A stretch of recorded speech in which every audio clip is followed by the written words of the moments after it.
చాలా సంవత్సరాల తర్వాత నా తమ్ముడు ప్రాణాయామం చేస్తుంటే లోపం జరిగి అతడు పడుకుంటే శ్వాస ఆగిపోయేది. నిద్ర జీర్ణశక్తి లోపించి ఏం చేసినా తగ్గలేదు. చివరకు అతడు ఇల్లు విడిచి వెళ్లిపోయాడు. నేను అతన్ని వెతకడానికి రైలులో వెళుతుంటే కూపర్గావ్లో ఒక మిత్రుడు కనిపించి నేను వెళ్లే పని గురించి విని బాబాను తప్పక దర్శించమని చెప్పి నన్నొక టంకాలో తానే షిరిడీకి పంపాడు. నేను మసీదులోకి వెళ్లగానే దుని దగ్గర తమ చుట్టూ తాము తిరుగుతున్న బాబాను చూచాను.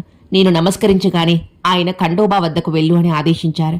నేను బయటకు వచ్చి ఖండోబా ఆలయంలో ఒక సాధు ఉన్నాడని విని అక్కడకు వెళ్లాను. అక్కడున్నది నా తమ్ముడే. అతడు తాను సాయి ఆజ్ఞానుసారం అక్కడున్నానని చెప్పాడు. నేను మరలా మసీదుకు చేరాక సాయి అందరినీ దక్షిణ అడుగుతూ నా వైపు కూడా చేయి చాపారు. నా దగ్గర డబ్బు లేక నమస్కారమే దక్షిణగా సమర్పించాను.